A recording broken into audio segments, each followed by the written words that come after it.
بسم اللہ الرحمن الرحیم۔ انگنت درود و سلام جناب محمد رسول اللہ صلی اللہ علیہ وآلہ وسلم کی ذات پر، ان کی آل پر اور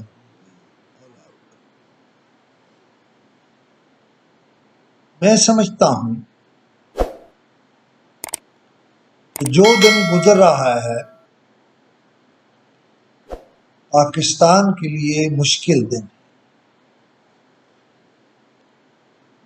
اور مجھے یہ کہنے میں بھی کوئی بات نہیں ہے کہ پاکستان کے وجود کو خطرہ پیدا ہوتا ہے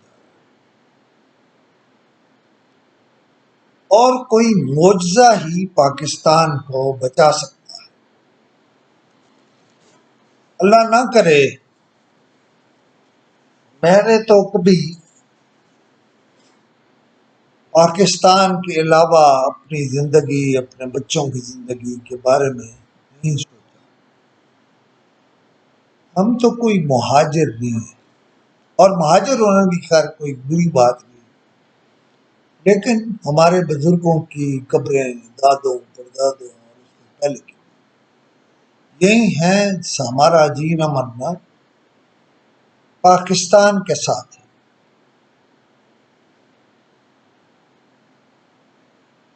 اصل بات جو کرنا چاہتا ہوں وہ یہ کہ پاکستان کے وجود کے خلاف بین الاقوامی سازشیں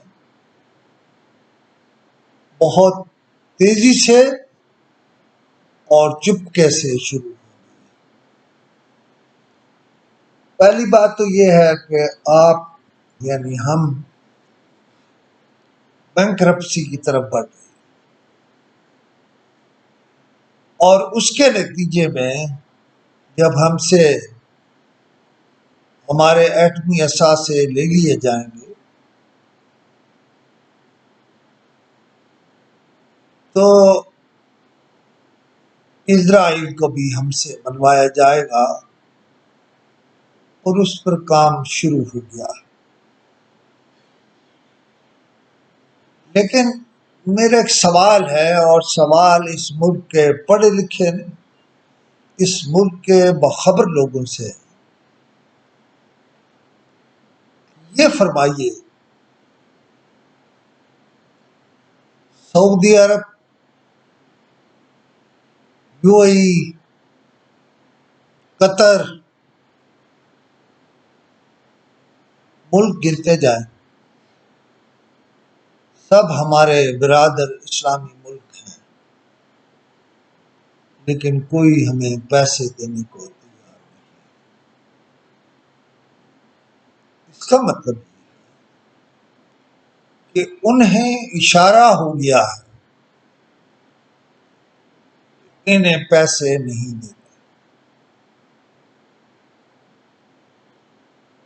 اور انہیں بینکرپسی کی طرف دھکیلنا ہے۔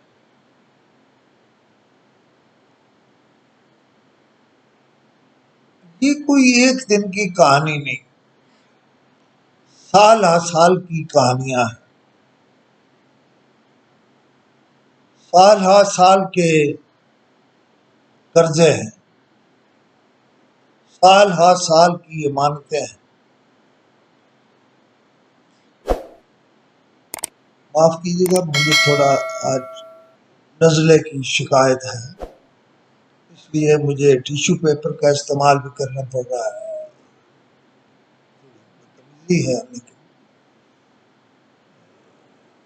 مجبور ہوں۔ بہرحال جو کہانی میں کہہ رہا تھا، پاکستان میں بھٹو والا پہلا الیکشن درست ہوا،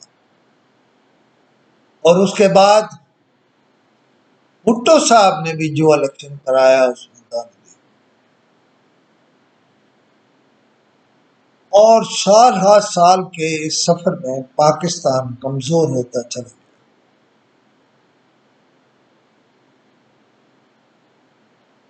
اب اس کمزوری کی انتہا یہ ہو گئی ہے کہ بعض اطلاعات کے مطابق جب ہم IMF سے پیسے مانگنے گئے تو دوسری شرطوں کے علاوہ انہوں نے ہمیں یہ بھی کہا اپنے موجودہ اور سابقہ وزراء کے اکاؤنٹس بھی دے. کیا کریں؟ اپنے موجودہ اور سابق وزراء کے اکاؤنٹس بھی دے دیں. اس کا مطلب یہ ہے کہ وہ ہمیں بددیانت سمجھتے ہیں.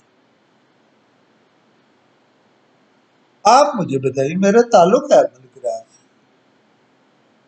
جو کچھ اس پیسے کے ساتھ جو ملک ریاض کا واپس آیا سپریم کورٹ کے حکم پہ، سپریم کورٹ کیوں چپ ہے؟ اس پیسے کو تو ریاست پاکستان کے پاس آنا تھا.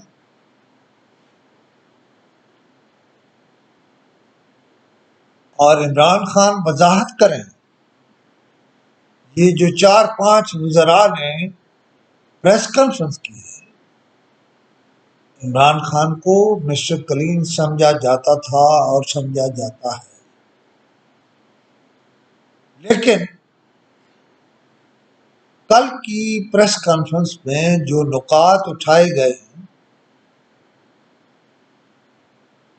وہ بہت ہی اہم ہیں اور بڑے ہی سوالات ہیں. مجھے یقین ہے عمران خان صاحب سارے سوالات اور کک بیکس کا جواب دیں. اب آ جاتے ہیں کہ پٹرول پر اچانک 60 روپے بڑھا دیے گئے، گیس کی قیمتیں 45% بڑھا دی گئی. کہ حکومت کسی کی اگر اس طرح قیمتیں بڑھیں گی، اس کا مطلب یہ ہے کہ ہم غلام نہیں ہو گئے، غلام ابن غلام. سوال یہ ہے کہ آپ کو یہ حق کس نے دیا ہے کہ آپ عوام کے ساتھ یہ کھلواڑ کریں؟ لیکن ان لوگوں کو بھی یہ حق کس نے دیا جو 12 کروڑ کے صوبے کو چلنے نہیں دے رہے؟ وہ کیا چاہتے ہیں؟ وہ چاہتے ہیں ماشاء اللہ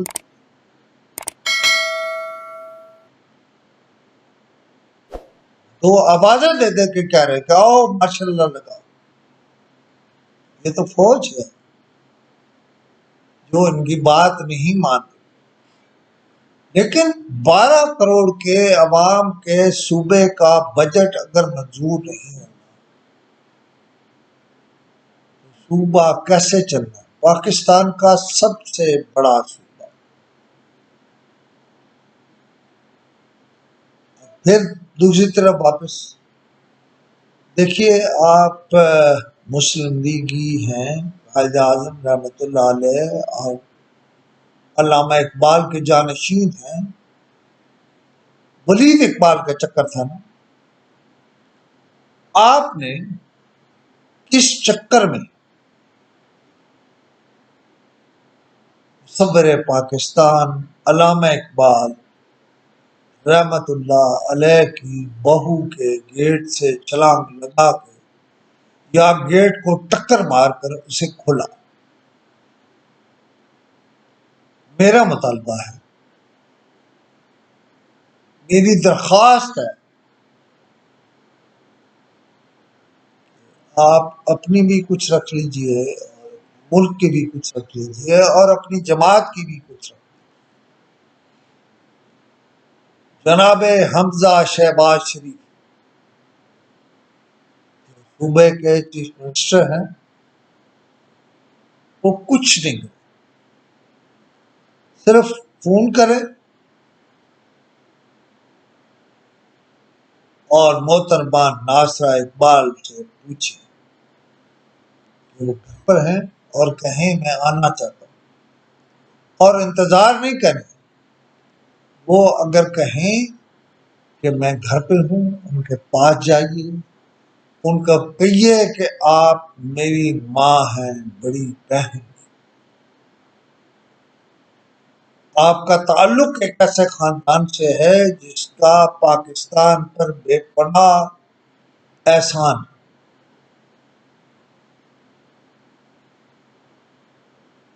کہیے ہم معافی چاہتے ہیں. یہ ٹوٹا، کیوں ٹوٹا، کیسے ٹوٹا، اس پہ بحث. ہم معافی چاہتے ہیں.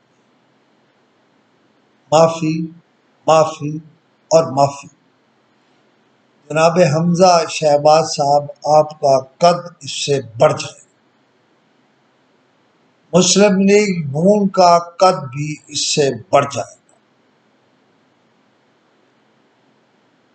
میرا خیال تو یہ تھا کہ ٹھیک ہے، یوسف صلاح الدین کی بڑی دوستی ہے عمران خان، لیکن اگر آپ کے دائیں طرف ولید اقبال ہوتے اور بائیں طرف یوسف صلاح الدین ہوتے، آپ کا یہ کلیم درست ہوتا کہ ہم پاکستان کے وارث ہیں. اسی سلسلے کو آگے بڑھائیے. اللہ کریم آپ کا حامی ہو.